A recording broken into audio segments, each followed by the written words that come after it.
Enfin, l'original est de retour pour une nouvelle vidéo.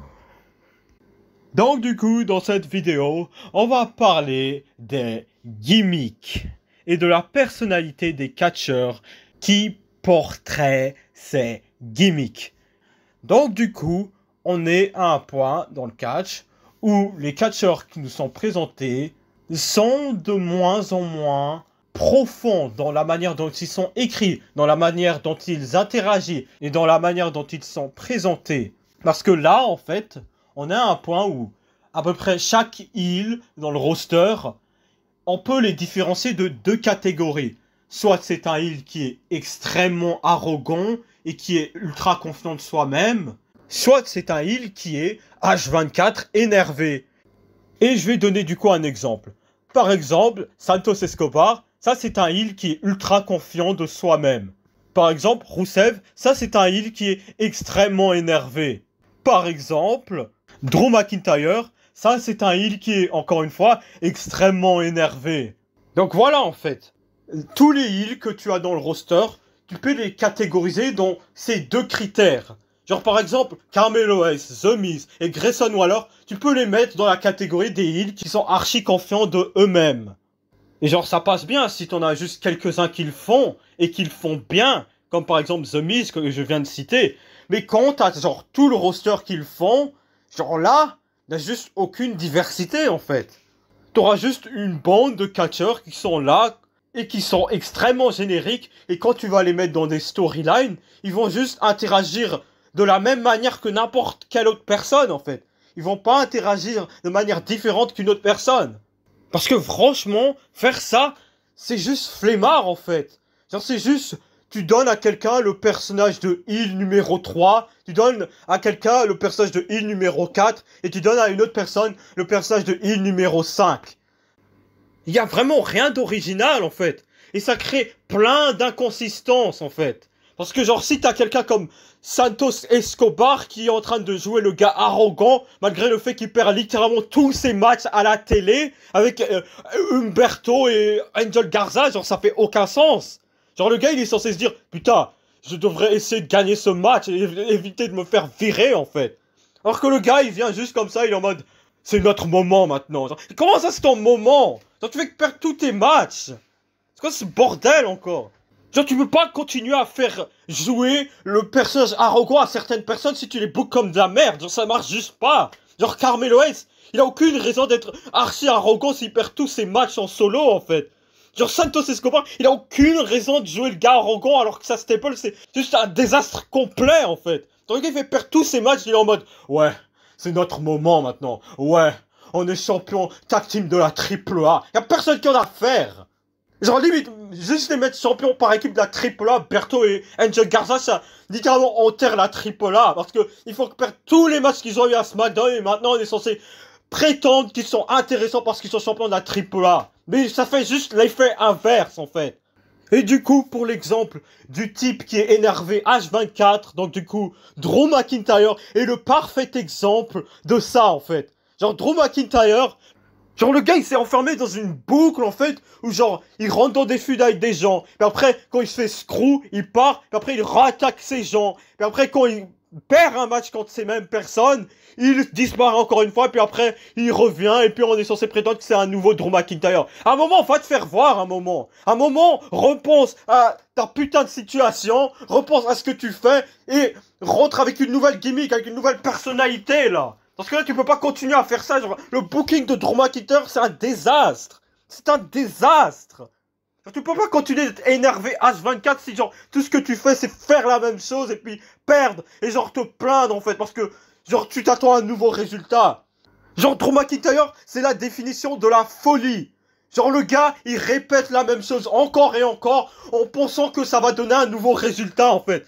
Mais bref, le sujet c'est pas Drew McIntyre, le sujet c'est l'entièreté des catcheurs et le fait qu'il y a un manque de gimmick dans le catch en fait, dans sa globalité.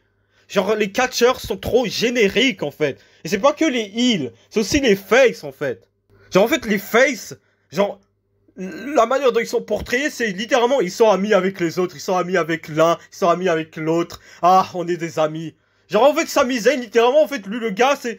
Il arrête pas de faire le save pour, genre, une personne, puis après, il arrête pas de faire le save pour une autre personne, puis après, ah, je vais faire le save pour lui. Ah, je vais faire le save pour lui. Genre, en fait, ils prennent des positions de laquais, en fait. Genre, même juste pour Penta. Genre, ils font le save pour des gens, sans vraiment avoir la moindre chose en retour, en fait. Genre, pourquoi ils font le save pour ces gens, en fait? Parce que c'est même pas vraiment genre, ah, je vais me venger de personnes qui m'ont attaqué, en fait. Non, ils font le save, en fait. Ils font le save. Si c'était vraiment, ils vont se venger, ce serait évident, en fait. Ce serait littéralement évident par la personnalité qu'ils ont, mais eux, en fait, juste, ils font le save. Genre, on déduit qu'ils font le save, en fait. Parce que, genre, ils sont amis avec tout le monde. Parce que les faces, ils sont génériques et ils sont amis avec tout le monde. Si c'était vraiment quelqu'un qui venait pour se venger, par exemple, CM Punk, qui a... Oui, clairement, une personnalité. Genre, en gros, bon, c'est un peu bizarre, CM Punk. Lui, son cas de figure, c'est genre... Il est dans le cas de figure de gars qui est arrogant, mais genre, c'est un face. Donc, c'est un peu bizarre. Mais bref, voilà, quoi. Mais du coup, dans le cas de figure de CM Punk, en fait, genre, quand il est intervenu dans le match de LA Knight contre Seth Rollins dans le Raw de la semaine passée, genre, en gros, il est venu pour se venger. Il est pas venu pour aider LA Knight. Après, bon, après, la semaine d'après, ça a été établi, ils ont fait un match par équipe, c'était bizarre un peu, mais bref. Voilà, quoi, mais genre, CM Punk, genre, c'est carrément établi qu'il est parti se venger, qu'il est parti, genre, faire son propre business. Parce qu'il a une personnalité, quoi. Genre, quelqu'un comme Penta, il va jamais faire son propre business en attaquant, genre, Seth Rollins, ou en attaquant la stable de Seth Rollins. Genre, lui, il va juste faire le safe. Ah, je vais faire le safe, parce que je suis un babyface. Ah, Sami Zayn. Ah, je vais aider les gens, parce que je suis Sami Zayn. C'est littéralement juste ça, en fait. Genre, niveau de la manière dont le personnage est écrit, il n'y a rien qui différencie Jey Uso de Cody Rhodes. C'est la même chose. Tu vas dire, ah, Cody Rhodes, c'est The American Nightmare. Ouais, alors, genre, si tu regardes plus profondément, Cody Rhodes, c'est littéralement juste un rip-off John Cena. C'est juste un babyface générique. Même chose pour Jey Uso. C'est un babyface générique. Jey Uso et Sami Zayn, c'est la même chose. Y a rien qui différencie l'un que l'autre. Si tu les mets dans la même storyline, y a rien qui changera. Genre littéralement les deux, ils ont affronté Gunther à WrestleMania et la storyline c'était littéralement la même. Voilà quoi.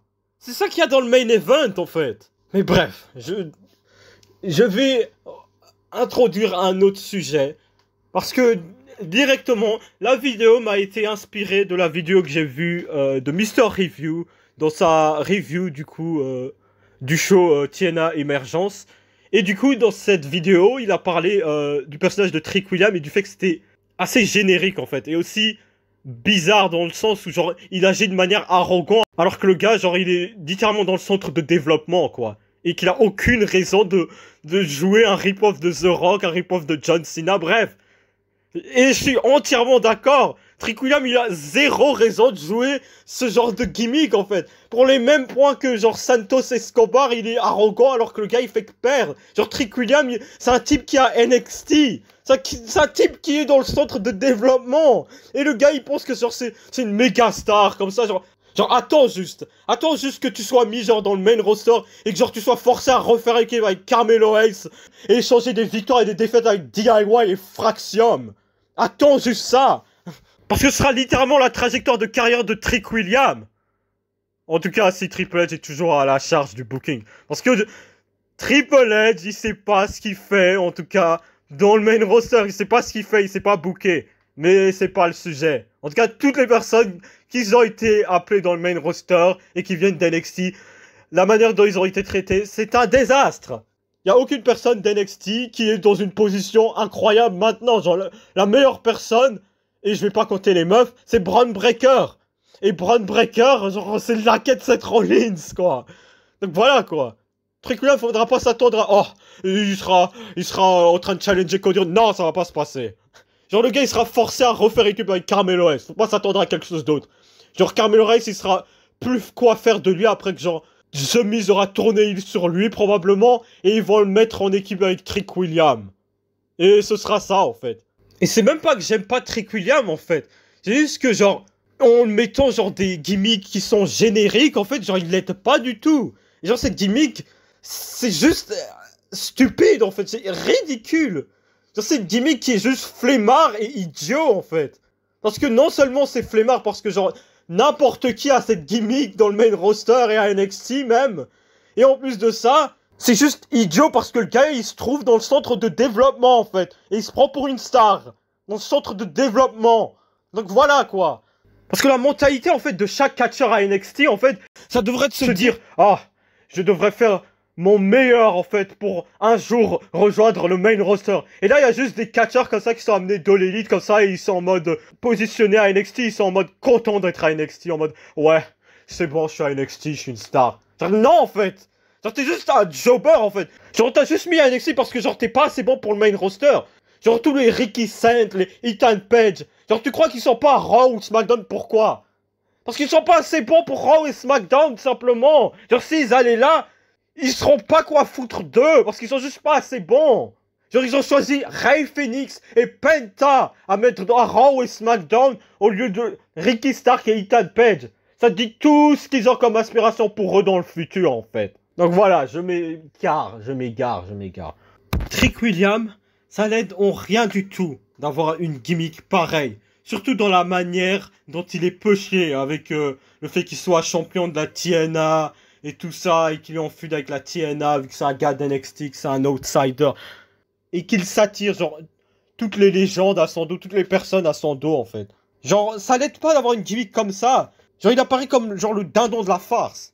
Et genre, quelqu'un qui est positionné de manière aussi dominante, et qui, du coup, se comporte comme un The Miz, mais genre, en moins charismatique. Genre, c'est non, en fait. C'est juste pas crédible. En plus, surtout que Trick Williams, en fait, tu le regardes et tu te dis, pourquoi il se comporte comme ça, en fait? Genre, le gars, legit, genre, il est énorme. Il est vraiment, genre, c'est un catcheur qui peut être facilement sérieux, quoi, juste par la présence qu'il a. Genre, là, il est juste le dindon de la farce, quoi, genre. J'ai un gros problème avec ça, en fait. Pour moi, la meilleure manière de le booker, ça aurait été de le donner la gimmick de The Game. Genre Triple H en 98-99. Genre en gros, le gars il est en mode, c'est mon moment. It's my time now. You're not the game, I'm the game. Et du coup, il essaye d'obtenir ce qu'il veut par la manière la plus stratégique et brutale possible. En gros, je vais te l'expliquer comme ça. Trick Williams, du coup, il chambre Undertaker à Raw. Et du coup, Undertaker, il vient à NXT. Puis après, il demande à Trick Williams de venir. Il y a la musique de Trick Williams qui sonne. Il y a personne qui vient. Après, Trick Williams, il attaque directement Undertaker de dos. Et puis, il commence à, genre, tabasser littéralement Undertaker, genre, on sent. Genre, littéralement, il tabasse littéralement Undertaker, genre comme jamais tu l'as vu avant. Et genre, c'est à peu près cohérent vu qu'Undertaker, genre, il est retraité et tout ça. Genre, c'est plus l'Undertaker Prime, genre Deadman 2005. Genre là, Trick Williams, il tabasse littéralement Undertaker. Et genre, la sécurité, elle vient, tout ça. Et genre, Trick Williams, genre, là, d'un coup, tu crées une star. Tu crées une star. Genre, il y a tout le monde qui va parler de ça, en fait. Et du coup, quand Trick Williams va rentrer dans le main roster, du coup, Trick Williams, ce sera littéralement le gars qui a, genre, tabassé Undertaker. Genre, on sent, quoi. Genre, qu'il a envoyé, genre, à l'hôpital. Il sera en mode, oh, ce gars, c'est une menace, quoi. Genre, ce serait vraiment quelqu'un qui aura une aura derrière lui. Comme ça, on sera en mode, putain, c'est le gars qui a, genre, tabassé l'Undertaker. Genre, le gars, il sera directement positionné comme quelqu'un d'important juste par le simple fait que ce qu'il a fait à Undertaker et que, du coup, il a une gimmick qui est à peu près le fait qu'il est prêt à tout de manière stratégique et violente pour arriver à ses fins. Et c'est quelque chose qui est possible juste par le simple fait que t'as changé sa gimmick.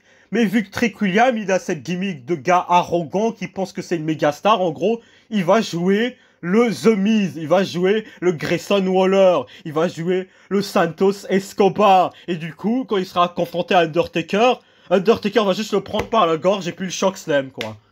Et personne sera étonné, quoi. Vu que Trick Williams, genre, c'est juste un heel générique numéro 7. Voilà l'importance d'une gimmick. C'est ça, l'importance d'une gimmick.